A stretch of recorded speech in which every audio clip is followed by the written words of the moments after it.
మీరు షార్ప్ అన్నారు కాబట్టి. ఓకే, ఇక్కడ ఇంకొక షార్ప్ స్టూడెంట్ ఉన్నారు మనతో పాటు. ఎస్, మిస్టర్ రాణా గారు రోజు షార్ప్నర్తోనే అసలు షార్పెన్ చేసుకుంటూ ఉంటారు ఆయన బ్రెయిన్ని. ఎస్, చెప్పండి, మీరు ఆ రోజుల్లో కంబైన్డ్ స్టడీస్ ఎలా చేసేవాళ్ళు, ఎవరితో చేసేవాళ్ళు? కంబైన్డ్ స్టడీస్ అంటే సోలోగా చదవలేదండి. కంబైన్డ్ ఎక్కడ వస్తుంది? ఎప్పుడైనా సరే మనలాంటి స్టూడెంట్స్ సోలోగా ఏం చదవలేరు, ఎవరో ఒకళ్ళని పెట్టుకోవాలన్నమాట పక్కన. నేనండి కంబైన్డ్ రామ్ చరణ్తో చేసేవాడిని. కంబైన్డ్ బాగా కంబైన్డ్ స్టడీస్ చేశాం. ఎలా ఉండేది ఆ కంబైన్డ్ స్టడీస్? అంటే ఎంతవరకు అంటే అంతవరకు చదువుకున్నామండి ఇద్దరం. అది ఎంతవరకు అంటే పంజగుట్ట వరకా లేకపోతే? లేదు, యూసఫ్ కూడా వరకు అండి. ఓకే, అంటే ఆ చదువుల్లో ఎప్పుడైనా గోడ దూకడాలు అలాంటివి కూడా ఏమైనా జరిగాయా? లేదు, దూకడాలు లేదండి. అంటే కిటికీ ఎలా దూకుతాడు రాణా గారు? పట్టరు ఆయన కిటికీలో. యాక్చువల్లీ కరెక్ట్, అది కరెక్టే అండి. ఎందుకంటే కంబైన్డ్ స్టడీస్ అని చెప్పి కిటికీ గ్రిల్ తీసేసి బయటికి దూకేసి వెళ్ళిపోయేవాళ్ళం. వావ్. సో ఏదో ఒకటి స్టడీస్ వల్ల ఒకటి ఉపయోగపడింది మనకి. కిటికీలు తీయడం ఎలా తెలుసు? కార్పెంటరీ నేర్చుకున్నానండి. Very good, very good. అంటే స్టడీస్ వల్ల ఏదో ఒక ఉపయోగం అయితే ఉండాలి కదా. ఓకే, సో ఇప్పుడు ఇండస్ట్రీలో ఒకవేళ కనుక వీళ్ళు టీచర్స్ అవుతే ఎవరు ఏ సబ్జెక్ట్ చెప్తే బాగుంటుందో ఒకసారి మీరు చెప్పాలి మాకు. పిక్చర్ నెంబర్ 1, రామ్ చరణ్ గారి పిక్చర్ వేయండి అమ్మా. రామ్ చరణ్ ఏ సబ్జెక్ట్ చెప్తే మంచిది other than acting? Horse riding నేర్పిస్తే బాగుంటుంది. Wow, that's super. Yeah, he can teach terrific horse riding in school. Super. Magadheera నుంచి అప్పటి నుంచి. ఓకే, నెక్స్ట్ పిక్చర్ ప్రభాస్ గారి ఫోటో వేయండి అమ్మా. ఈయన ఏ సబ్జెక్ట్ చెప్తే బాగుంటుంది? అందరితో హ్యాపీగా ఎలా ఉండాలని ఒక I think more behavioural and cultural class చెప్తే బాగుంటుందండి. Actually I think we have a happiness ministry. అది ఇచ్చేస్తే బెస్ట్ అండి, హ్యాపీనెస్ మినిస్ట్రీ. కరెక్ట్. బా, yes, darling Prabhas. Next picture please. Anushka గారి ఫోటో వేయండి. ఈవిడ ఏం టీచ్ చేస్తే బాగుంటుంది? సేమ్ అండి, యాక్చువల్లీ మంచితనం టీచ్ చేస్తారండి అందరికి. బా, అంటే నాకు ఇప్పుడే రీసెంట్గా నేను యాక్చువల్లీ నేర్చుకున్నా. జపాన్లో కొన్ని స్కూల్స్లో ఫస్ట్ 3rd క్లాస్ వరకు 4th క్లాస్ వరకు వాళ్ళకి ఏ సబ్జెక్ట్స్ ఉండవండి. అంటే కేవలం మనుషులతో ఎలా మాట్లాడాలి, ఇళ్ళు ఎలా శుభ్రంగా పెట్టుకోవాలి, those kind of basic subjects will be taught for life. I think she is the best person to teach that. I think మన అందరికీ ఇక్కడ చాలా అవసరం అది. చాలా అవసరం. మనకి యూకేజీ ఎల్కేజీ నుంచే నౌన్ ప్రొనౌన్స్ రుద్దేస్తున్నారు. ఓకే, లాస్ట్ కాదు, ఇంకొక 2 పిక్చర్స్ ఉన్నాయి. ఆ రాజమౌళి గారు ప్లీజ్ రండి. ఎలాగో మీరు మాకు ఇంకా ఒక 2 years వరకు దొరకరు ప్రీ రిలీజ్లో. కనీసం ఇలా ఫోటోలు అయినా వేసుకొని మేము సంతోషపడతాం. అన్ని సబ్జెక్టులు చెప్పే ఒక టీచర్ ఉంటారు చూడండి, సాయంత్రం ట్యూషన్కి వెళ్తాం, అదే ఆయన. సూపర్, అసలు సింప్లీ సూపర్. అన్ని సబ్జెక్ట్స్ కి మనం 300 రూపాయలు కట్టి వెళ్ళిపోతాం. సాయంత్రం ట్యూషన్కి వెళ్తాం చూడండి. Okay, done. Thank you teacher, thank you. And last but not the least our Devara NTR. ఖచ్చితంగా తెలుగు టీచర్ అండి, తెలుగు టీచర్ 100%.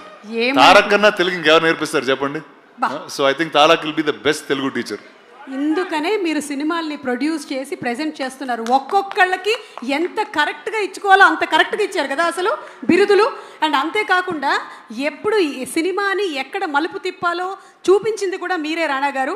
అంటే తెలుగు సినిమా ఈ రోజున విజయకేతనం ఆస్కర్ వరకు వెళ్ళింది అంటే you were the first person who identified it and took it and marketed Telugu films. So thank you so much. Thank you. You have been truly a teacher for many people. ఇంత చిన్న వయసులోనే చాలా పెద్ద బాధ్యతలు వచ్చేసాయి. ఏం చేస్తాం, తప్పదు. ఒక్కసారి సరిపోదా శనివారంతో సూపర్ డూపర్ హిట్ కొట్టి, అసలు ఈ రోజు శనివారం కాదు కాబట్టి మనం బతికిపోయాం. కానీ what a terrific performance Nani, చూసేసా నేను. సింప్లీ సూపర్, అసలు ఇరగ తీసేశారు. సో ఇప్పుడు ఈ సినిమా అంతా కూడా about human relationships and maths కాబట్టి మీకు బెస్ట్ స్కోరింగ్ సబ్జెక్ట్ ఏంటో చెప్పండి. Special English. స్పెషల్ ఇంగ్లీషా? అంటే తెలుగు లేకపోతే స్పెషల్ ఇంగ్లీష్ ఉండేది కదా? అక్కడ ఏం రాసినా నడుస్తుంది, కథలు రాయాలి. ఎక్కువ ఆన్సర్ షీట్స్ రాసామంటే ఏదో ఒక మార్కులు వేసేస్తారు అంతే. కథలు రాయడమే, అక్కడ కథలు రాయడమే, ఇక్కడ కథలు రాయడం. సరే, ఇక్కడ మాకు చిన్న కథ చెప్పండి. మీరు చిన్నప్పుడు విన్న చిన్న కథ ఏదైనా జస్ట్ 2-3 లైన్లో చెప్తే చాలు. ఎలాగో మాకు చిన్నప్పుడు సొంత కథలు వెళ్ళినామండి, మనం చూసిన సినిమా కథే టైటానిక్ రాసేవాడిని. బా, గ్రేట్. అసలు టైటానిక్ని కూడా అక్కడ రాసేసారా మీరు? ఓకే, సో మీకు మీ సిస్టర్కి ఇందులో ఈ సినిమాలో బ్రదర్స్ ఇద్దరి మధ్యలో బాండింగ్ చాలా బాగుంటుంది. సో మీకు మీ సిస్టర్కి మధ్యలో ఉండేటువంటి ఆ బాండ్ లేదా incident, anything that you would recollect? I think సిబ్లింగ్స్కి ఎవరైనా సరే సిబ్లింగ్స్ అన్నాక బాగా కొట్టుకుంటారు, అది అలాగే బాండ్ గట్టిపడుతుంది. ఐ థింక్ వాళ్ళు మనకి ఎంత ఇంపార్టెంట్ అని మనకు తెలిసేది కొంచెం వాళ్ళు ఎక్కడికైనా వెళ్ళినప్పుడు వాళ్ళని ఒక సంవత్సరం చూడనప్పుడు కొంచెం దూరం అయినప్పుడు బేసిక్గా. సో నేను అంతే లైఫ్ అంతా బాగా కొట్టుకు తెచ్చాం.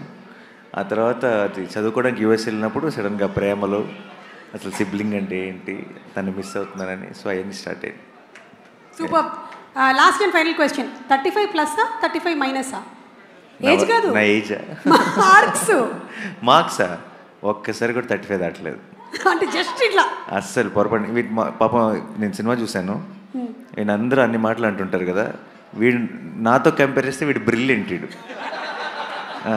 పొరపాటును కూడా వాడు కనీసం 1 ముందు 0 పెట్టాలా 1 తర్వాత 0 పెట్టాలని డౌట్ ఉంది నాకు. అసలు 1 తర్వాత 2 ఎందుకు రావాలి, 2 ముందు ఎందుకు రాకూడదని డౌట్ ఉండేది. సో ఒక రకంగా చెప్పాలంటే నేను సినిమా చూస్తున్నంతసేపు వీడితో తెగ రిలేట్ అయిపోయి ఇదేదో నా బయోపిక్ తీస్తారన్నట్టు ఫీల్ అయ్యాను. Super super.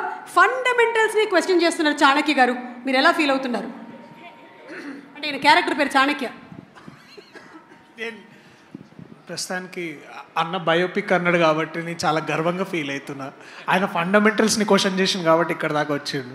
ఆయన బయోపిక్లో పెద్ద విలన్ మీరే, అర్థమవుతుందా? సినిమా చూసిన తర్వాత అర్థమవుతుంది అందరికీ. విలన్లు ఉంటేనే కదా హీరోలు అవుతారు. కొట్టేశారబ్బా మార్కులు.